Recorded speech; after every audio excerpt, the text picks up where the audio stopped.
Hey there, it's almost Halloween and I'm wearing my scary Radiohead shirt and I'm going to talk about slash chords. There's been a lot of questions, I've gotten a lot of questions about what are slash chords and how do you notate them. And basically slash chords are chords where you want something other than the root in the bass. Like for example, if you see G chord written, you play G. It's implied that the lowest note of the chord is going to be a G note.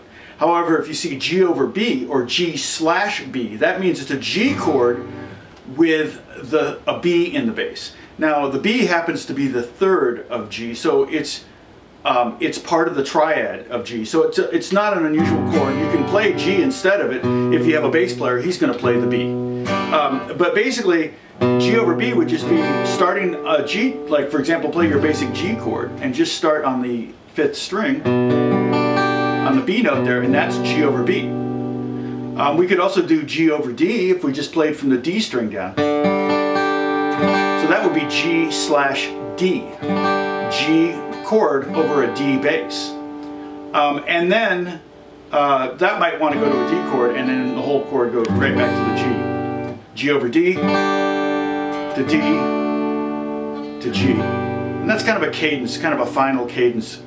Another thing, G over B might want to go to C chord, which is what I did on the intro. G over B leads to the C chord. So a lot of times you're using a slash chord to lead somewhere else, to create some tension by putting some note other than the root in the bottom. And that creates a tension that wants to be resolved somehow. Like, for example, the G over B wants to go to C, the G over D wants to go to D. Now, in music theory terminology, this is what's called inversions. Root inversion would be a G chord. Okay, if you put the third B, if you put B in the bass, the third of G, that would be a first inversion. You get that? No, don't worry, there's no quiz at the end of the week, so don't worry about it. If I put the 5th in the bass, it's a second inversion.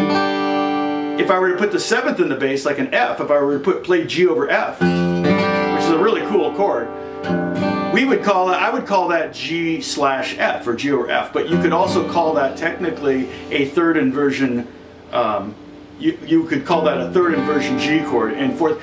So that part, that's very confusing, and you don't really need to know that to play guitar.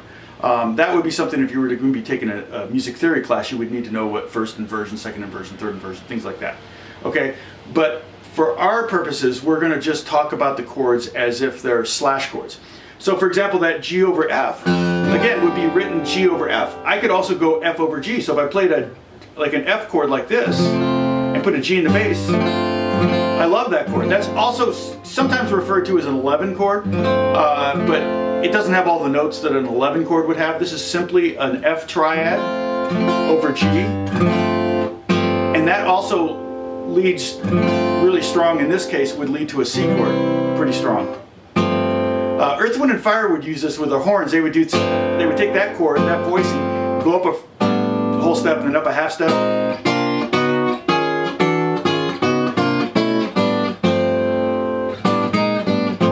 That's kind of cool. So that would be like an F. So if this were F over G, this would be G over A. This would be A flat over B flat. This would be B flat over C. So here's the thing.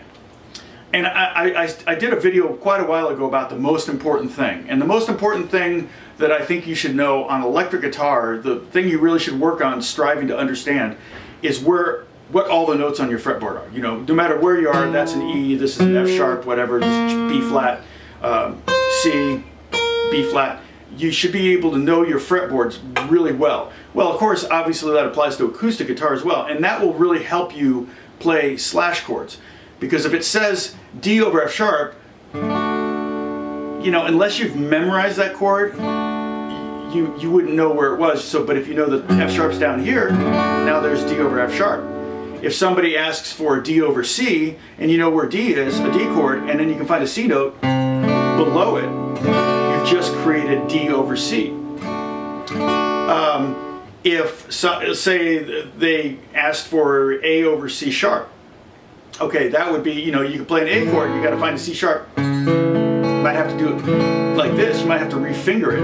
But essentially you can find your A chord, and if you know the notes on your fretboard, you can find those slash notes, the bass notes. And you know, you could start by just learning the notes on the bottom 2 strings down here in the first 5 or 7 frets, and that'll find most every bass note you're going to need.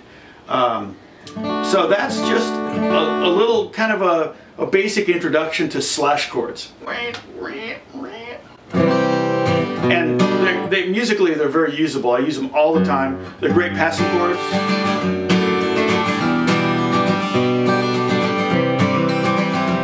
They're also great for creating tension. You know. And so basically all a slash chord is a chord that has a different note than the root in the bottom. Okay? I hope this helps. God bless you. I'll talk to you soon. Thanks for watching. I really appreciate it. Bye-bye.